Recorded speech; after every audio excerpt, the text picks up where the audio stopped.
हाँ, तो कल हमने वैद्युत और वैद्युत आवेश के बारे में बताया था। अगर आप लोगों ने वो वीडियो नहीं देखी है तो डिस्क्रिप्शन में जा करके वो देख सकते हैं, लिंक पड़ी हुई है उसमें। आवेश उत्पत्ति का इलेक्ट्रॉनिक सिद्धांत, electric theory of origin of charge. हम जानते हैं कि प्रत्येक पदार्थ अणुओं से मिलकर बना होता है। प्रत्येक अणु एक या एक से अधिक परमाणुओं से मिलकर बना होता है। ठीक है, यानी कि प्रत्येक पदार्थ जो होता है वो किससे मिलकर बना होता है? अणुओं से। और अणु किससे मिलकर बने होते हैं तो क्या बताओगे? परमाणुओं से। ठीक है, तो प्रत्येक परमाणु का समस्त भार उसके केंद्रीय भाग में केंद्रित होता है, जिसे हम क्या कहते हैं? नाभिक कहते हैं, जिसे हम नाभिक कहते हैं। नाभिक में दो प्रकार के कण होते हैं, प्रोटॉन और न्यूट्रॉन। तो प्रोटॉन के बारे में जानकारी, तो प्रोटॉन में क्या होता है? प्रोटॉन धनावेश होता है, जबकि न्यूट्रॉन में किसी भी प्रकार का आवेश नहीं होता है। ठीक है ना। तो इलेक्ट्रॉनों के बारे में जानकारी करते हैं कि इलेक्ट्रॉनों में ऋण आवेश होता है। अब बात करेंगे कि किस पे कितना आवेश होता है, तो उसके लिए हम क्या करेंगे? उसके लिए हम जानकारी प्राप्त करेंगे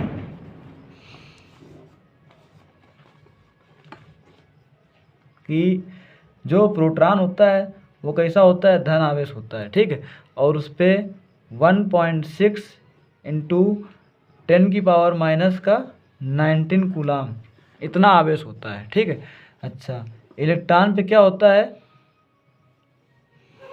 माइनस का 1.6 इंटू 10⁻कितना होता है? 19 कूलाम आवेश होता है। ठीक है, जबकि न्यूट्रॉन क्या होता है? न्यूट्रॉन पे कोई आवेश नहीं होता है। क्या बोलेंगे इसको? ये बोलेंगे उदासीन। ठीक है, न्यूट्रॉन होता है उदासीन।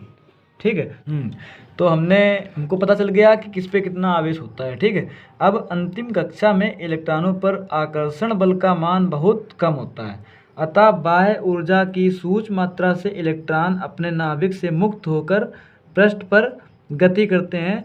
इन इलेक्ट्रॉनों को मुक्त इलेक्ट्रॉन कहते हैं। ठीक है ना, ये पूछ सकता है कि मुक्त इलेक्ट्रॉन क्या है, तो क्या बताओगे? बाह्य ऊर्जा की सूक्ष्म मात्रा से इलेक्ट्रॉन अपने नाभिक से मुक्त होकर पृष्ठ पर गति करते हैं, तो इन्हें क्या कहते हैं? मुक्त इलेक्ट्रॉन कहते हैं।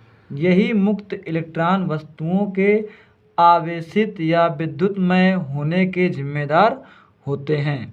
ठीक है, जब दो पदार्थों को आपस में रगड़ा जाता है तो एक पदार्थ में इलेक्ट्रॉन निकलकर दूसरे पदार्थ में चले जाते हैं।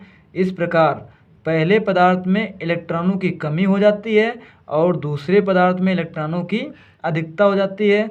अतः पहला पदार्थ धनावेशित तथा दूसरा पदार्थ क्या होता है? ऋणावेशित हो जाता है। मतलब जिसमें इलेक्ट्रॉनों की कमी होगी, जिसमें इलेक्ट्रॉनों की कमी होगी वह क्या होगा? धनावेशित होगा, और जिसमें इलेक्ट्रॉनों की अधिकता होगी वह ऋणावेशित होगा। ऐसा क्यों होगा? क्योंकि इलेक्ट्रॉन जो होता है वो कैसा होता है?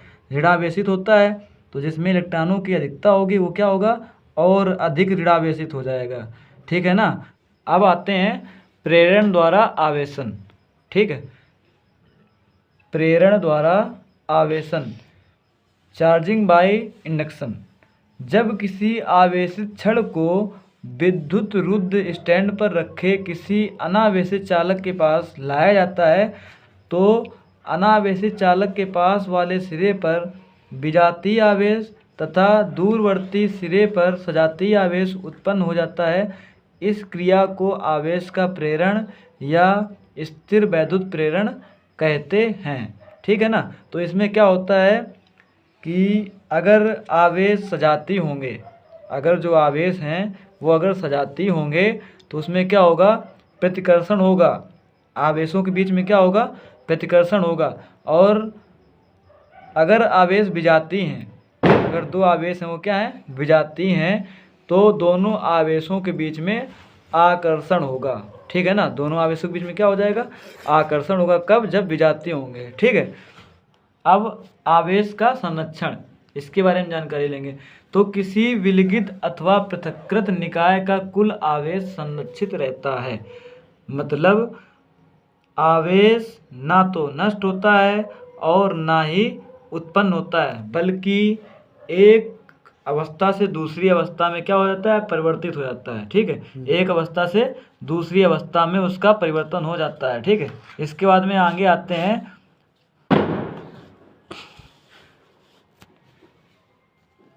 आवेशों का क्वांटीकरण।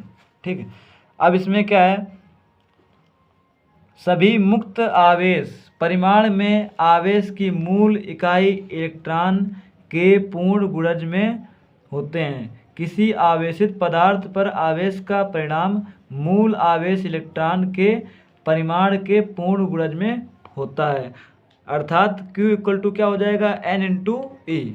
ठीक है, इसको हम ये भी बोल सकते हैं कि इलेक्ट्रॉनों की संख्या और इलेक्ट्रॉनों पे आवेश के गुणनफल को हम क्या कहते हैं, आवेश का क्वांटीकरण कहते हैं। अर्थात क्या हो जाएगा, Q इक्वल टू क्या हो जाएगा, Ne, जहाँ n कोई धनात्मक या ऋणात्मक पूर्णांक है, अर्थात n बराबर क्या हो जाएगा, +-1 बोल सकते हैं, +-2 +-3 डॉट डॉट डॉट डॉट, यानी कि इन्फिनाइट तक ये ऐसा ही चलता रहेगा। ठीक है, अब आगे आते हैं तो अब ऐसा विश्वास किया जाता है कि स्वयं प्रोटॉन और न्यूट्रॉन अधिक मूल इकाइयों, जिन्हें हम क्या कहते हैं, क्वार्क कहते हैं। क्या बोलते हैं, क्वार्क। ठीक है, प्रत्येक प्रोटॉन तथा न्यूट्रॉन 3 क्वार्कों से मिलकर बना होता है। क्वार्क 2 प्रकार के होते हैं। पहला होता है अप क्वार्क। अब अप क्वार्क में क्या होता है, इस पर प्लस का 2/3 इलेक्ट्रॉन आवेश होता है, और डाउन क्वार्क में क्या होता है, इस पर माइनस का 1/3 इलेक्ट्रॉन का आवेश होता है। तो हम 1 कूलम आवेश में इलेक्ट्रॉनों की संख्या ज्ञात करेंगे कि 1 कूलम आवेश में कितने इलेक्ट्रॉन होते हैं। तो हमें मालूम है कि इसमें Q का मान कितना दिया गया है, तो क्या बताएंगे, 1 कूलम। ठीक है, और हमें ये मालूम होता है कि इलेक्ट्रॉन पे कितना आवेश होता है, तो क्या होता है, 1.6 × 10⁻⁻⁻19 कूलम का आवेश होता है एक इलेक्ट्रॉन पर। तो हमें n का मान क्या करना है, n का मान हमें ज्ञात करना है। ठीक है, तो फार्मूला होता है Q equal to Ne। Q equal to क्या होता है, Ne। ठीक है, तो यहाँ से अगर हम n को अकेला करेंगे, क्योंकि n का मान हमें ज्ञात करना है, तो क्या आएगा, Q/E। ठीक है, अब Q का मान तो 1 कूलम है, लेकिन E का मान कितना है, 1.6 × 10⁻⁻19। ठीक है, यहाँ से अगर हम दशमलव हटाएंगे तो ऊपर एक जीरो क्या हो जाएगा, बढ़ जाएगा। इसको हम क्या करेंगे, 2 × 5 = 10 और 2 × 8 = 16। ठीक है, कितना आ गया, n इक्वल टू 5/8 और ऊपर गया कितना हो गया, इंटू 10⁻⁻19 था, ऊपर कितना आ गया, +19। अब हम क्या करेंगे, डिवाइड करेंगे। ठीक है, तो क्या करेंगे, 5/8। ठीक है, तो क्या करेंगे, यहाँ पे हम सबसे पहले दशमलव लगाएंगे तो एक जीरो बढ़ जाएगा। तो अब 8 × 48। ठीक है, कितना बचा यहाँ पे, 2 बचा। फिर से क्या लिया हमने, जीरो लगा लिया, 8 दूनी 16। अब कितना बचेगा यहाँ पे, 4। फिर से एक जीरो बढ़ा लेंगे, क्योंकि दशमलव लग चुका है ऑलरेडी पहले से। 8 × 5 = 40।